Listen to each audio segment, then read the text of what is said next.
प्यारे दोस्तों, आइए इस वीडियो में समझते हैं उन अप्रोचेस के बारे में जो यूज करी जाती हैं बायोडायवर्सिटी कंजर्वेशन के लिए या जैव विविधता को बचाने के लिए कौन कौन से उपागमों का इस्तेमाल किया जाता है।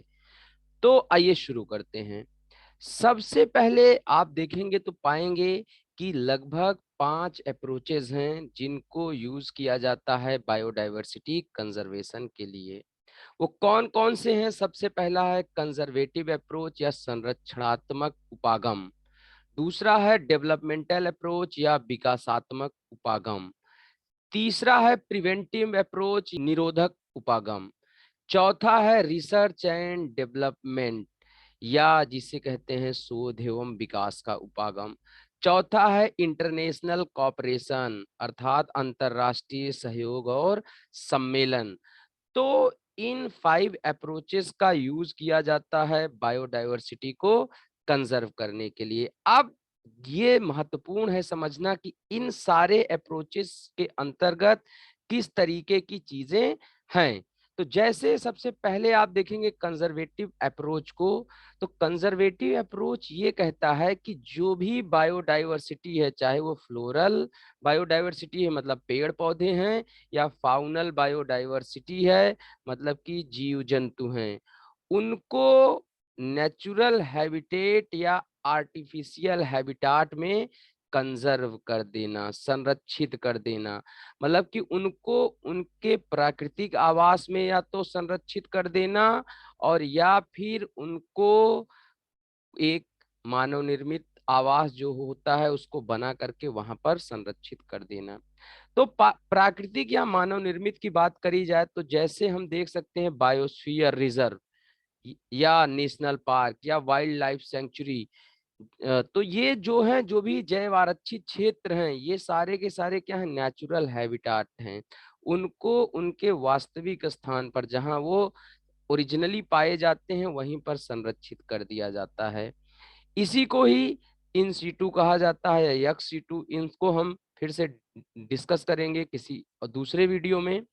वैसे ही जूस होते हैं, बोटेनिकल गार्डन होते हैं, ये सब क्या है, ये सब ह्यूमन के द्वारा निर्मित हैं, आदमियों के द्वारा उनको संरक्षित करने के लिए बनाए गए आवास हैं। एक्चुअली जू वगैरह आप देखेंगे तो ये प्राकृतिक नहीं होते हैं, यहाँ पर कहीं ना कहीं बाहर से ला करके एनिमल्स वगैरह को रखा जाता है और उनकी देखभाल करी जाती है और इस तरह उनको संरक्षित किया जाता है। तो आप इसको एक तरीके से एक्स-सीटू की कैटेगरी में रख सकते हैं, मतलब परास्थाने, बाहर से ला करके उनको संरक्षित कर देना किसी स्पेसिफिक प्लेस पे।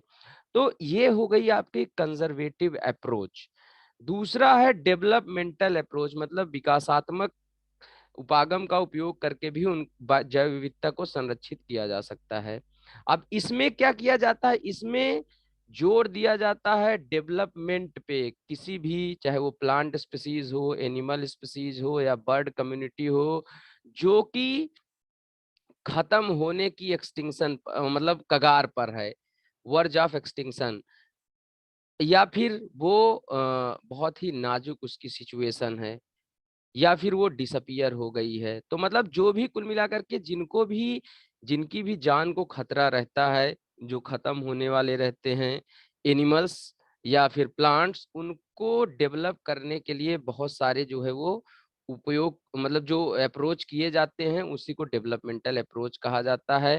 जैसे आप देखेंगे टाइगर प्रोजेक्ट। तो टाइगर प्रोजेक्ट क्या है, टाइगर्स की नंबर खत्म हो रही थी इंडिया में और उनको बचाने के लिए एक डेवलपमेंटल अप्रोच अपनाई गई कि टाइगर कंजर्वेशन प्रोजेक्ट चलाया गया। और वो एग्जाम्पल किसका है, डेवलपमेंटल अप्रोच का। उनको विशेष एनिमल का दर्जा दे करके फिर उनको कई जगह पर संरक्षित किया गया, अलग अलग जगह पर स्पेशल फैसिलिटीज दी गई उनको, उनके ब्रीडिंग के लिए, उनकी ग्रोथ के लिए। तो इस तरीके से ये डेवलपमेंटल अप्रोच हो गया। प्रिवेंटिव अप्रोच या निरोधक का मतलब ये है कि कुछ कानून बना करके, नियम कानून बना करके इलीगल जो हंटिंग होती है, ट्रैफिकिंग होती है या किलिंग होती है एनिमल्स की, उसको रोक दिया जाए। तो जैसे साइट्स और ट्रैफिक वगैरह ये सब क्या है, कानून है कि भैया मारोगे एनिमल्स को या उनका कोई भी जो भी एनिमल वर्निरेबल है या verge of extinction, at the verge of extinction है, उस की कोई भी ऑर्गन आपके पास मिलती है, इलीगल ट्रैफिकिंग करते हैं तो आपको सजा होगी। तो इस तरीके से जब कानून बना करके रोक लगाई जाती है बायोडाइवर्सिटी लॉस पे, या बायोडाइवर्सिटी के कंजर्वेशन के लिए नियम बनाए जाते हैं, तो उसी को प्रिवेंटिव अप्रोच कहा जाता है। रिसर्च एंड डेवलपमेंट का मतलब सीधा सा है कि भैया पैसे वैसे लगा करके उनको रिसर्च किया जाए, उनके ऊपर शोध किया जाए, अगर वो खत्म हो रहे हैं तो उनके जीन को कंजर्व किया जाए, उनके ऊपर रिसर्च सेंटर्स बनाए जाए, है ना।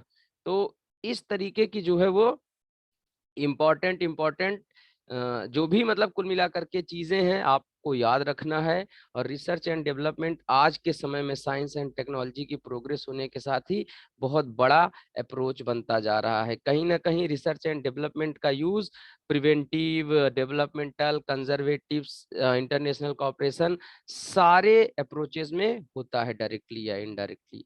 फिर लास्ट अप्रोच है इंटरनेशनल कॉपरेशन, मतलब बायोडाइवर्सिटी के कंजर्वेशन के लिए अंतरराष्ट्रीय सहयोग बहुत ही ज्यादा जरूरी है।